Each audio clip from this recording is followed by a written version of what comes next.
Première transition politique pacifique depuis l'indépendance en 1960. C'est un événement considérable pour l'Afrique et c'est aussi un événement considérable pour le monde. Vous êtes aujourd'hui à la tête d'un pays qui cumule les superlatifs et qui est aussi un des plus vastes chantiers. Les superlatifs, j'en cite 4.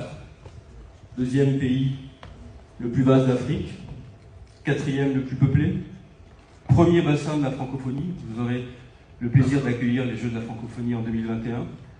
Et vous êtes l'un des premiers producteurs de minerais importants, dont le cobalt, qu'on cite souvent comme le minerai stratégique du XXIe siècle. Vous avez rappelé à l'ouverture du Forum de la paix, en présence d'Emmanuel Macron hier, que vous aviez également des terres arables infinies, qui pourraient être une solution au problème de la faim en Afrique. Et dans le même temps, vous héritez d'un pays qui est un immense chantier. Un pays, jusqu'à une date récente, Monsieur le Président, qui était isolé et sous sanction. Un pays dont une partie, vous l'avez rappelé également hier, est encore en guerre, ou connaît des conflits, avec la présence sur son sol d'une des plus importantes opérations de maintien de la paix des Nations Unies. Mais un pays, surtout, parmi les plus riches, au potentiel le plus important, mais qui est malheureusement aujourd'hui un des pays les plus pauvres. Le RDC est classé 178e sur 189 pays au classement du PNUD de l'indice du développement humain. Alors ma question est simple, Monsieur le Président. Dans ce contexte, quelles sont vos priorités et comment entendez-vous relever ces immenses défis? Bien, merci. Avant toute chose, je salue l'assistance et je remercie les organisateurs de me faire l'honneur de venir parler de mon pays. Un pays qui, comme vous l'avez dit, cumule les superlatifs, mais en ce moment est en train de passer des moments difficiles. Pour moi, c'est passager parce que nous avons une telle potentialité dans ce pays, à commencer par sa population qui est à plus de 60% composée de jeunes. Donc, ça veut dire qu'il y a un avenir à ce pays et il suffit simplement d'encadrer cette jeunesse du mieux que l'on peut et on va y aller. Alors, mes priorités, c'est d'en faire un État moderne en luttant contre la pauvreté. Parce que la pauvreté, vous avez vu, elle nous a amené beaucoup de difficultés, comme la corruption, comme les guerres, les conflits ethniques et bien d'autres choses. Je vais concentrer donc mes efforts sur l'établissement d'un État de droit, parce que avec l'État de droit, je pense que nous pouvons avoir des institutions qui soient fortes, crédibles et capables de pouvoir tenir notre administration, améliorer notre économie, permettre évidemment à celle-ci de croître et de mieux répartir cette richesse qu'on créera ainsi par la suite. Donc mes projets, c'est dans l'énergie, investir énormément d'efforts dans l'énergie. C'est pour ça que je sillonne le monde pour trouver des partenaires, des investisseurs qui viendraient nous accompagner dans ce défi. L'énergie propre, j'insiste, parce que nous avons une capacité à développer de l'énergie de à peu près 100 000 mégawatts, donc 44 sur le seul site d'Inga. Et là, nous avons besoin d'investisseurs pour que nous développions ce site et il y aura de l'énergie et même à revendre au-delà de nos frontières. L'autre défi, c'est celui des infrastructures. C'est vrai que le Congo est vaste et pour réussir son intégration d'abord, il faudrait développer le secteur des infrastructures. Là aussi, nous sommes en partenariat avec... on a développé du partenariat public-privé avec certaines firmes, mais il n'y en a pas encore assez parce que nous avons tout un plan de développement de ce secteur et nous sommes demandeurs justement d'investisseurs avec lesquels nous allons avancer vers ces défis. Nous avons également l'agriculture. Pourquoi l'agriculture? Tout simplement parce que le Congo a souvent vécu de ces mines, des rentes minières, mais nous nous sommes rendus compte que ces rentes minières n'ont pas développé notre économie, ni par la création de l'emploi, ni par l'augmentation de la richesse. C'est vrai qu'il y a des réformes que nous allons faire dans ce domaine des mines, mais nous avons voulu privilégier la diversification de notre économie et l'agriculture, qui est aussi un secteur porteur et pas suffisamment exploité par notre pays, est un domaine d'avenir parce qu'il peut nous permettre de créer des emplois, beaucoup d'emplois même, de transformer nos matières, nos productions sur place et même d'exporter. Et cela, comme vous pouvez l'imaginer, a pour conséquence de rentrer des devises, mais également, l'autre conséquence, c'est de lutter contre la malnutrition, la famine, et d'avoir un peuple qui soit digne et fier. Donc ça, c'est dans le domaine économique. Dans le domaine social, je suis allé déjà directement, malgré les maigres moyens à notre disposition, dans ce que la Constitution de la République nous recommande, c'est-à-dire d'assurer la gratuité de l'enseignement fondamental. Et cela a déjà comme impact d'attirer tous les jeunes, tous les enfants qui étaient en dehors du parcours scolaire et qui pour la plupart étaient des enfants de rue, des délinquants, ou qu'on utilisait dans le travail des mines et autres. Et là, l'avantage, c'est que donc ils reviennent dans le circuit, le parcours scolaire, et nous pouvons préparer donc ces jeunes gens aux défis à venir de notre pays. L'année prochaine, je vais entamer la couverture maladie universelle, parce que là aussi, nous voulons garantir l'accès aux soins de santé à toute notre population. Et enfin, on va développer un certain nombre de logements sociaux, parce qu'évidemment, l'habitat est aussi un grand défi que la République démocratique du Congo doit relever. Alors, bien entendu, pour tout cela, il y a des conditions pour que ça marche. La première de ces conditions, vous l'avez dit, il y a encore certaines poches de violence, d'exaction en République démocratique du Congo. Et donc, le premier objectif, là, ce sera de restaurer la paix, mais la paix complète sur tout l'ensemble du territoire national. Et je n'ai ménagé aucun effort depuis mon investiture pour arriver à donner à mes compatriotes cette paix tant désirée. J'ai vu tous les voisins. En parlant, j'ai parlé avec eux, je leur ai fait voir l'avantage qu'il y avait de dépasser nos sentiments personnels, de regarder l'intérêt de nos peuples, de la région, à travailler la main dans la main, à développer nos économies respectives, peut-être même à les intégrer, parce qu'au niveau de l'Afrique, nous avons lancé l'initiative de la zone de libre-échange, et cela doit commencer par les communautés sous-régionales avant de se généraliser à toute l'Afrique.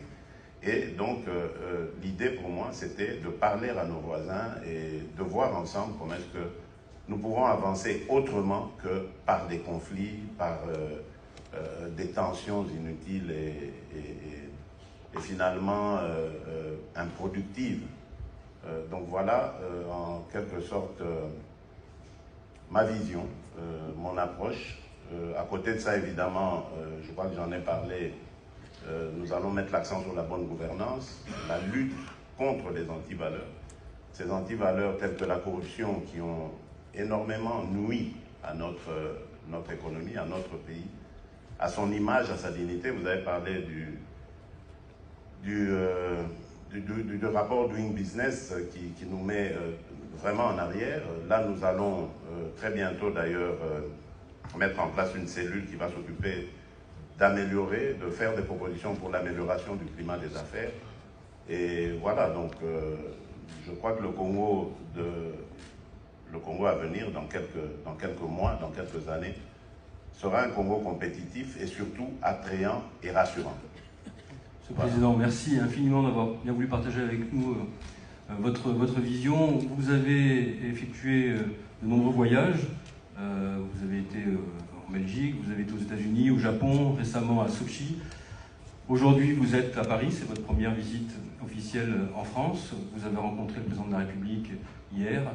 Qu'est-ce que vous lui avez proposé? Qu'est-ce que vous pouvez nous dire de ce que vous avez pu envisager comme partenariat avec la France? Et quelles sont vos attentes vis-à-vis de ce pays? Oui, merci. D'abord, j'ai invité la France à redevenir présente en République démocratique du Congo, parce que c'est un partenaire traditionnel, historique. La France a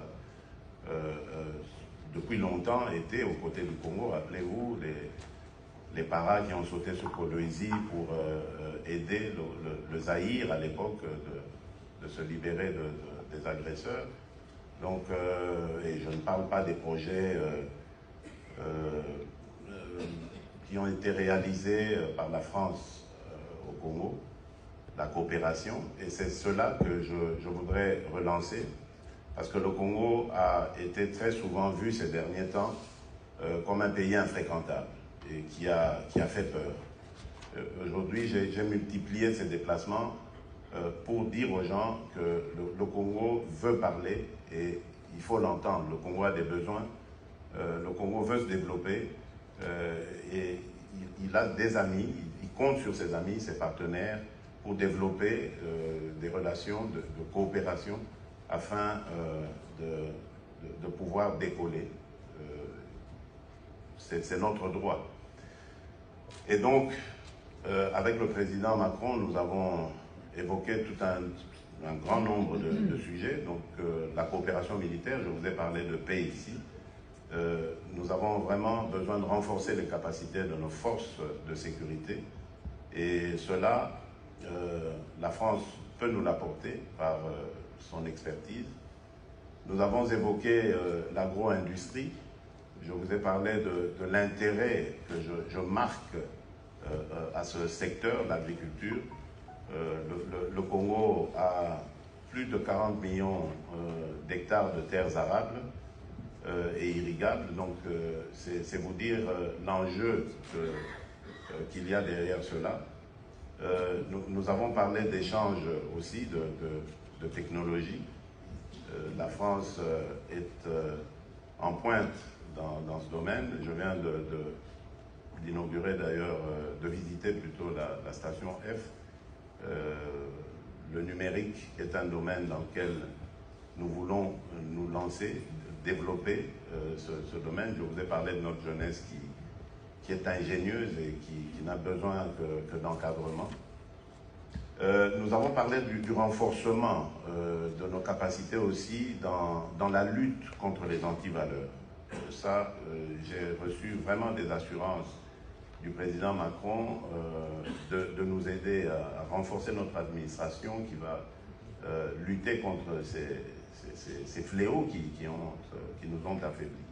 Donc voilà un peu dans l'ensemble ce que nous avons évoqué avec le président français. Merci beaucoup, Monsieur le Président. Peut-être pour conclure, une dernière question. Vous avez en face de vous des représentants des mondes de la politique, des affaires, beaucoup de CEO de grandes entreprises, pas seulement françaises, beaucoup d'entreprises américaines, canadiennes, étrangères. Vous avez très précisément répondu à certaines des questions qui se posent sur notamment la gouvernance, sur les risques aussi de toute nature, sécuritaires ou sanitaires, donc je n'y reviens pas. La dernière question que je souhaitais en toute transparence et franchise aborder avec vous, qui est un peu présente dans les esprits, c'est Vous avez hérité d'un pays à situation politique complexe. Vous êtes président de la République. Vous avez une majorité qui est réelle, mais qui est fragile néanmoins, notamment au Sénat, et les gouverneurs des provinces ont été nommés par votre prédécesseur. Comment est-ce qu'on fait quand on est président de la République d'un si grand pays pour arriver à lever cette hypothèque d'une forme de ce que certains évoquent, un dualisme du pouvoir? Oui, d'abord, j'aimerais nuancer votre question. Les gouverneurs n'ont pas été nommés par mon prédécesseur, ils ont été nommés par moi, après évidemment élection par les assemblées provinciales, mais évidemment, ils sont la majorité du camp de mon prédécesseur. Mais la loi indique que c'est le président de la République qui les désigne après qu'ils aient été élus par leurs assemblées provinciales. Alors, pour revenir à votre question, moi je dirais, vous avez parlé de dualité. Il n'y a pas de dualité. Vous savez, le Congo est indépendant depuis 1960. L'année prochaine, nous célébrerons le 60e anniversaire de notre pays. Donc ça veut dire que depuis 59 ans maintenant, nous n'avons jamais, mais alors là, jamais connu d'alternance. C'est une première expérience, une grande première historiquement parlant. Et donc, on n'a pas de modèle avant ça. Donc nous travaillons un peu sans filet. Donc, il n'y a pas de brouillon sur lequel on peut refaire les scénarios, etc. On travaille. Et donc, ça fait que tout le monde se demande si la mayonnaise va prendre ou pas. Et c'est tout à fait normal. C'est la réaction normale. C'est avec le temps que les habitudes vont revenir, etc. Donc, je peux vous dire que mon prédécesseur ne me gêne en rien. Mais alors là, en rien du tout, il s'y mixe dans rien du tout de ce que je fais. Ça, c'est certain. Maintenant, il a des partisans, il a eu des collaborateurs qui ne voient pas toujours d'un bon œil le fait de ne plus être aux affaires. Donc, ces réflexes du passé, mais ça peut toujours revenir. Ça reviendra de manière comme ça, sporadique. Mais très vite, le temps, il faut laisser le temps faire les choses. Ça se balayera, ils comprendront finalement que nous sommes aujourd'hui, le Congo est inscrit définitivement dans le cycle de l'alternance. Après moi, dans 5 ans, il y aura des élections. Lorsque mon mandat se terminera, si je me représente et que les Congolais veulent me refaire leur confiance, ben, on repartira de nouveau. Si ce n'est pas moi, ce sera un autre. C'est fini ça. La dictature, les mandats indéfinis, non, c'est terminé. La Constitution dit...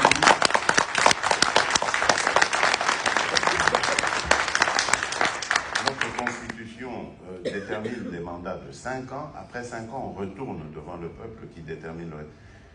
Ça va désormais être ainsi. C'est pour ça que, bon, les gens n'étant pas habitués à cela, ils ont l'impression que mon prédécesseur est encore là, mais très sincèrement, il n'a plus rien à voir dans la gestion de mon pays. Mais attention, nous sommes en coalition. Ça, il faut le dire.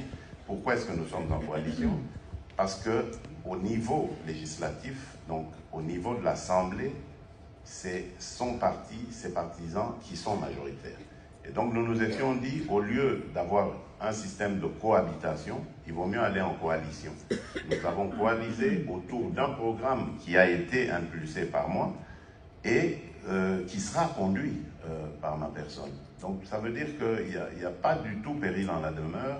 Le Congo va bien, de mieux en mieux chaque jour, et vous êtes les bienvenus.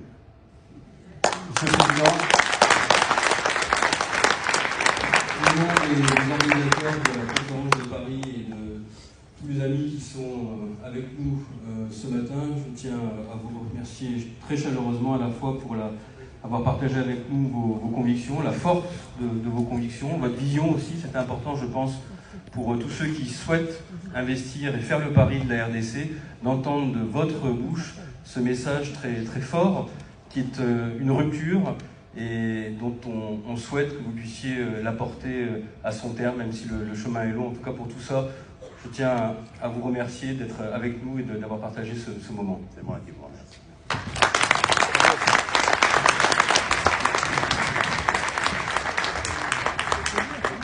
Merci à vous, Monsieur Lebret, et merci, Monsieur le Président, pour votre présence parmi nous, mais également pour une conversation très franche et réfléchie.